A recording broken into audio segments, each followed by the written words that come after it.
Even asking for the price alone and not buying, all the insult you receive. You don't have money and you came to ask for price. If you know you can't buy it, why are you asking for the price? They will dress you. They will dress you from your head to your toe. Hi guys, and welcome back to my channel.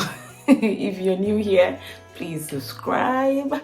If you've already subscribed, thank you for joining me once again. So today we are going to be doing something entirely new. It's quite different from my previous videos. My previous videos have actually been on natural hair, and yeah, I've been talking a lot about natural hair. I think my first 5 videos, but today we are going to be talking about something entirely new, and I hope you enjoy it. So stay tuned. If you don't know, those that know me know that I have been in the UK. I think this March I will be 10 years. 10 years of living in the UK, and I am going to be listing, I think, about 6 things. 6 things that I have enjoyed living in the UK. And I think that everybody coming from where I come from, which is Africa, specifically from Ghana, living here, can attest to these things that I'm going to talk about. So stay tuned, and I hope you enjoy. Thank you for coming back, and let's get right into it. So the first thing that I'm going to talk about is driving. Driving in the UK, comparing it to driving in Ghana. We all know how crazy it can be driving in Ghana, okay? The traffic is crazy. I'm not saying there's no traffic here. There is traffic, you know, but it flows. Understand? There's no craziness on the roads. Cars, people drive with caution, and then people also drive with consideration. They consider other people road users. So if a person is joining from a side road or from a junction, wherever the person is joining from, they will always give you way to join. I've actually been driving in the UK for 3 years now, and it is very, very, very easy and safe to drive. Okay, people are not using their horns anyhow. We do not use horns to greet here. Back home, horns are used to say hello, to greet. But here, when you hear somebody horning, it kind of a panic, like what's going on, because it's so unusual to hear somebody horning. Once in a while you hear people horning, but you hardly hear. And back home, people overtake anyhow. You see people going on the pavement because these are trotro drivers. They go on the pavement, join it, like it's really chaos and crazy back home when it comes to driving. But over here, you don't see it. People, you cannot drive on a pavement. Everything is in order, and you see that all the cars, no matter how crazy the traffic is, everybody is following the rules and regulations. So one thing that I love about living in the UK is driving. The second thing is the NHS. And I am proud to say that I am an NHS nurse. I am a nurse. I came here 10 years ago. I studied, I think after staying here for about 2 years, 2 not sure, but then 2-3 years, I think that was when 2004. Yeah, 3 years I went to study nursing. So I am a fully qualified UK registered nurse, and I'm very proud of it. I work with the NHS, and one thing I love about the NHS, this whole system, how this whole system is designed, that you receive healthcare when you need it. Okay, even if you are an immigrant, you haven't got your papers or whatever, you haven't got your documents, when you receive it, even you have to pay for it, because yeah, if you haven't got your document, sometimes you have to pay for it. So even if you have to pay for it, they will still cater for you first, treat you, make sure you are well before they ask for any payments. Okay, so you get health care, you get the care that you need when you need it. There is no going to bring any deposits to come and put down before they look after you. There is no asking, they don't ask for anything. Life is really important. Life is really important in the UK, because the system has been designed to do exactly that. Back home, you don't do that. If you don't have money, you go to hospital, you might die, because you have to pay. You need to actually get the money from your pocket and pay. I know there are some health insurance back there, but how many people have got health insurance back home? Here, healthcare is for all. No matter who you are, no matter your background, you receive healthcare when you need it. So NHS is a great initiative, and I think it's one of the best in the world, and it is something that I'm very proud to be part of. The next thing that I'm going to talk about is shopping. Oh yeah. Well, I used to be a shopaholic, not anymore. Girl, I'm growing up and I need to think about my future, isn't it? Yeah. So shopping. We all know how crazy it can be going to shop at Makola or wherever. I haven't been to Ghana for a while. I know there's some supermarket, but then it is not like here. Shopping is easy.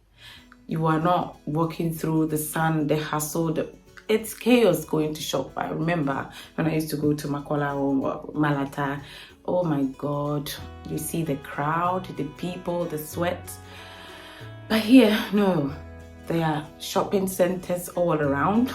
Just go take your trolley, shop, pay, and come back home. It's that easy. Online shopping is one of the best things that especially at this time of the COVID season, you've got internet. Internet is so cheap here. That's one thing I'm going to talk about. Yes, so you just click whatever you want, put it in your basket, and within a few days, it is here. That is how easy it is to shop. So whatever you want, wherever you are in the UK, you can order anything online and they will deliver to you easily, easy peasy, okay? But back home, I don't enjoy shopping that much, okay? And you cannot even just get up and say, I'm going to shop. I don't know about online shopping right now back home, but it is not as easy here for you to just pick your phone and just be clicking some things, and then you've finished with your shopping, okay? So one thing that I love about the UK is the ease of shopping. Did I talk about internet? Everybody has got internet on their phone and on their laptops, wherever. It's I don't even turn my internet off. Like back home that I had to buy data, and then when I'm using, I'm watching because it's running. I don't because I have already paid for it. There's a fixed price, which is not that much, okay? Well, even if it's much, I've paid for it, and it will, yeah, I can watch videos on my phone for that long and leave my Facebook or whatever on without worrying about me wasting money or whatever, okay? So internet is one of the easiest things that you can get here. Even children have got it if they've got phones. So you can do whatever you want to do your research, going to school if you have to use the internet to do your research. If you're working and you're using the internet for your work, internet is something that is very, very easy to get here. That's whatever you need to use internet for. It is so easy. And I don't think internet is that accessible. It is not that accessible back home. Probably comment below if I'm lying, because as I said, I haven't been there for quite a while now. The last time I came was 2014, so that's 6 years now, so things might have changed. But when I was there, internet was not an easy thing to just get. It was quite expensive, but not here. Things are, yeah, expensive, you might pay a bit, but it is very accessible. Another thing that I want to talk about is people are nice mostly. I'm not saying everybody is nice, but people are very nice, okay? In the UK, racism is actually on the low. Even if somebody doesn't like you, they will not show it, because yeah, if they do, if it's they're at work and people realize that they are racist, they might lose their job. So people are very nice generally. Brits are very nice, okay? Even when, oh, I did not mention about the shopping thing, okay? When you buy something except food, I think it's food and some few other things, personal things that when you buy, makeup and stuff, you cannot return. But when it comes to clothes, whatever you buy, gadgets, you buy it, you can return it so far as you have your receipt and get your money. But back home, oh my goodness, even asking for the price alone and not buying, oh, the insult you receive. You don't have money and you came to ask for price. If you know you can't buy it, why are you asking for the price? They will dress you. They will dress you from your head to your toe, just asking and not buying. Oh my goodness. But here, I bought a toy for my daughter. Within a month, it stopped working, but she actually did play with it a lot. I think, you know, kids, actually, when you buy toys for them, they play with it for a few days and it's lying somewhere. After a few weeks, I realized it wasn't working. She had already, it was really tattered. She had already played with it and lost interest in it already. I took it back to the shop and I got my money back. Okay, because I had my receipt. But can you do that? I'm sure now you can if you have a receipt with the big shops. But go to Makwala and go buy something. Go tell the woman over there that you went home with a dress that didn't fit, so you want to bring it back home. She will steam you alive. And the final thing that I want to talk about is education. If you are here and you don't go to school, then it is you that do not want to go to school. I remember back home how we struggled to get admission into the uni. Okay, if you don't get into the public ones and you want to go to the private ones, it is so expensive. Yeah, here we have private, I think we have private units, I don't know. But I know we have private schools for the secondary schools and the primaries. Okay, getting into uni here is just general for everybody so far as you've got the grades and you qualify. Okay, if there are interview processes, you go through the interview processes. If you pass through, then you gain admission. Okay, you don't need to know anybody.